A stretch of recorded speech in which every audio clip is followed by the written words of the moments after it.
Agar ikkita targetingizdan qaysi biri yaxshi natija berishini bilmayotgan bo'lsangiz, lekin biriga katta pul tikib, katta sotuv qilish kerak bo'lsa, nima qilish kerak?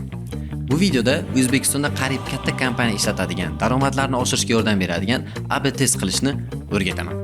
Buni bilish orqali siz katta kompaniyalarga ishga kirganingizda ishingiz osonlashadi va ularning daromadlarini oshirishga yordam berasiz. 10 daqiqacha vaqtingizni ajratib, AB testni qanaqa yoqishni o'rganib olasiz. Xo'p, bundan oldingi darsimizda sizlar bilan birgalikda ruchnoy test qilishni gaplashgandik. Bugun sizlar bilan birgalikda AB testni ko'rib chiqamiz. Ikkalasining farqi, ruchnoy testda siz hammasini qo'llab bajarasiz. AB testda Facebook o'zi sizga avtomatik tarzda qilib beradi. AB test bu katta kompaniyalar uchun, ya'ni katta budjet bo'lishi kerak. Ruchnoy testda kichik budjet bilan ham har xil narsani test qila olasiz.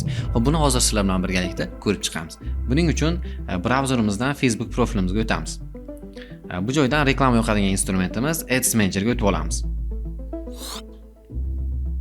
Va qaysi kompaniyaga reklama yoqmoqchi bo'lsa, qaysi kompaniya test qilib ko'rmoqchi bo'lsa, o'sha kompaniyani reklama akkauntiga o'tib olamiz.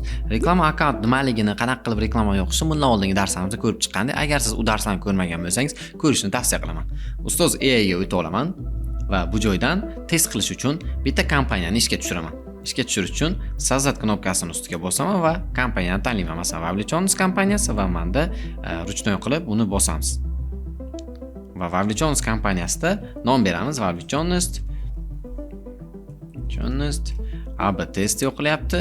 Test va bugungi sana. Endi pastga tushib, mana bu joyda AB test shu vaqtgacha bunga tegilmaganda, endi bu bilan AB testni bosamiz. AB testni bosib, nimani test qilib ko'rmoqchi bo'lsa, shuni biz tanlab olishimiz kerak. Kreativnimi, auditoriyanimi, место размещениyanimi. Men kelinglar, sizlar bilan birgalikda auditoriyani test qilib ko'raman. Sizlar har xil narsani test qila olsalaringiz bo'ladi. Auditoriyani tanlab olamanda va reklama menda kamida 7 kun ishlash kerak va menda aytayapti, nima bo'yicha test qilamiz, ya'ni nima bo'yicha g'olibni aniqlaymiz. AB test qanaqa ishlaydi? AB testda A kompaniya bo'ladi, keyin B kompaniya bo'ladi.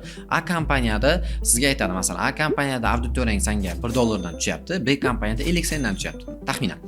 Ichidan keyin aytadi, B kompaniya 50 sendan tushgani senga foyda beryapti, chunki bu arzon deb sizga narxi bo'yicha test qilishni aytayapti. Ya'ni test qilib ko'ramiz va ichidan narxida qaysi g'olib bo'lsa, shuni g'olib deb topamiz deb tushuntiryapti va 7 kun dedim, dali knopkasini bosdim.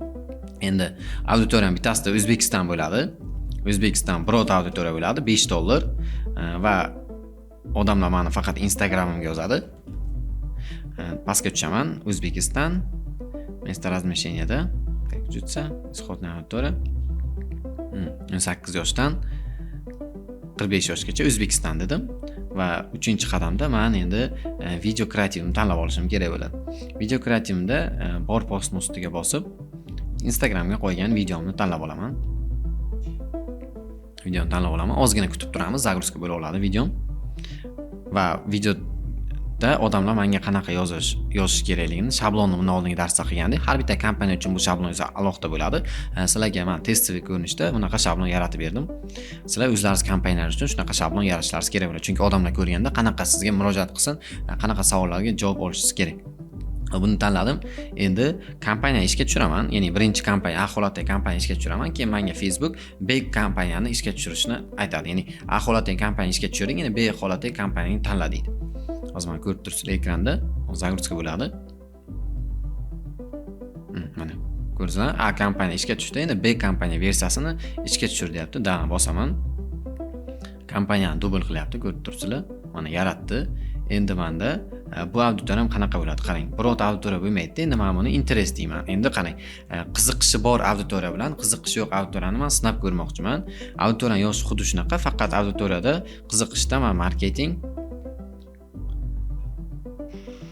Xo'p, men ikkita interes tanladim, marketing va onlayn reklamani. Mana ko'rib turibsizlar, bu tanlandi. Endi men dali knopkasini ustiga bosaman-da. Dali knopkasini ustiga bosib, endi boshqa bir kreativimizni tanlab ko'ramiz mana. Xo'p, mana video yuklandi. Endi odamlar reklamani ko'rganda xuddi shunaqa menga murojaat qilishadi. Ya'ni reklamani ko'rib knopkani bosganda ularga tayyor shablon yaratib berganman. Xuddi shunaqa men A kompaniya ishga tushirdim, B kompaniya ishga tushiryapsiz.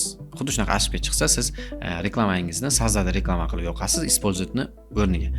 Ayrim holatda shunaqa muammolar bo'lib turadi. Upload knopkasini ishga tushirib bossam, ikkita kompaniya ishga tushdi. A holatdagi kompaniya, B holatdagi kompaniya 7 kun davomida Facebook endi bularni analiz qilib, ichidan, auditoriyaning ichidan, chunki biz auditoriyani tanladik, eng yaxshi ishlagan auditoriyamizga to'g'ri beradi va biz keyin bu ishlagan auditoriyani alohida ajratib olamizda, unga boshqa kompaniyani ishga tushirsak bo'ladi. Chunki biz bilib oldik, bu auditoriya bizning auditoriyaligini va biz bu auditoriyaga har xil reklama kreativlarimizni, reklamalarni yoqib, uni ham biz test qilib ko'rsak bo'ladi. Doim aytaman, doim reklamalarni test qilib ko'rish kerak, chunki reklamani test qilmasdan turib nima natija berishini bilmaysiz. Men doim reklamani yoqib, o'chirib, eng yaxshi ishlaganlarga kattaroq pul berib, yaxshi daromad topishga kompaniya hissasini qo'shaman. Hozir biz ikkalasida ham e'tibor bergan bo'lsalaringiz, shiroki auditoriyaga reklama yoqdik, ya'ni холодный auditoriya, ya'ni sovuq mijozlarga reklama yoqdik. Ikkalasi ham sovuq, chunki bittasi O'zbekistondagi butun 18 dan 40 yoshgacha yashovchiga, ikkinchisiga faqat 18 dan 40 yoshgacha yashasin, faqat qiziqishi bo'lsin marketing va onlayn reklamaga dedik. Lekin sizlar mana bunaqa narsani ham sinab ko'rsalaringiz bo'ladi. Bundan oldingi darslarda retarget auditoriyani gaplashgandik. Agar ko'rmagan bo'lsa, ko'rishni tavsiya qilaman. Masalan, bitta auditoriyani sovuq mijozlarni ajratib olasizda, ikkinchisiga iliq mijozlarni ajratib olib, ikkita sovuq bilan iliqni sinab ko'rasiz. Qaysi auditoriyaga effekt berishini. Men ko'pincha iliq auditoriya juda ham zo'r natija beradi, chunki iliq auditoriya sizni biladigan auditoriya hisoblanadi. Siz bularga yaxshiroq video kreativ tayyorlab, yaxshi natijani qo'lga kiritsangiz bo'ladi.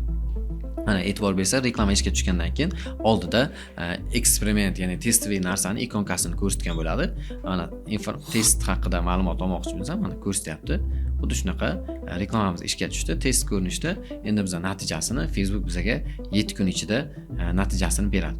7 kundan keyin g'olibni aniqlab, reklama ishladi va natijasi quyidagi ko'rinishda bo'ldi. Ya'ni A kompaniya yoki B kompaniya g'olib bo'ldi deb ikkita kompaniya ichidan bittasini bizga tanlab beradi va qanaqa holatda g'olib bo'lganini ham tushuntirib beradi. Chunki biz boshida aytdik, kompaniyada auditoriya bilan test qilasan va natijasini menga aytasan. Ya'ni natijasi qaysi birini arzon bo'lsa, shu bo'yicha g'olib topib ber dedik. Xuddi shunaqa tarzda reklamamizdagi g'olibni bizga aniqlab beradi. Endi sizlar buni masalan boshqacha ko'rinishda, kreativ ko'rinishda ham test qilib ko'rsangiz bo'ladi. O'zim auditoriya ko'rinishda qildim, siz buni kreativ tarzda test qilsangiz ham bo'ladi. Sazzat qilib, xuddi shunaqa tarzda продолжить knopkasini bosasiz va AB testga kirib, reklamada endi kreativ tanlab, masalan 7 kun desangiz, bu уже normal holat. Dalya bosib, уже kreativlaringizni tanlab, bitta auditoriyaga boshqa kreativ, ikkinchi auditoriyaga boshqa kreativni test qilib ko'rsangiz bo'ladi. Xuddi shunaqa tarzda reklamalar ishlaydi. Targetingga oid foydali ma'lumotlarni o'tkazib yubormaslik uchun mening va Ustoz Eyaning Instagram profiliga obuna bo'ling. Barcha foydali ma'lumotlarni Telegram kanalimizga yuklab boramiz. Barcha havolalar videosida. Agar sizda qanaqadir savollar bo'ladigan bo'lsa, murojaat qilishingiz mumkin. Agar loyihani qo'llab-quvvatlashmoqchi bo'lsangiz, Ustoz Eyay mobil ilovasida bizga donat qiling.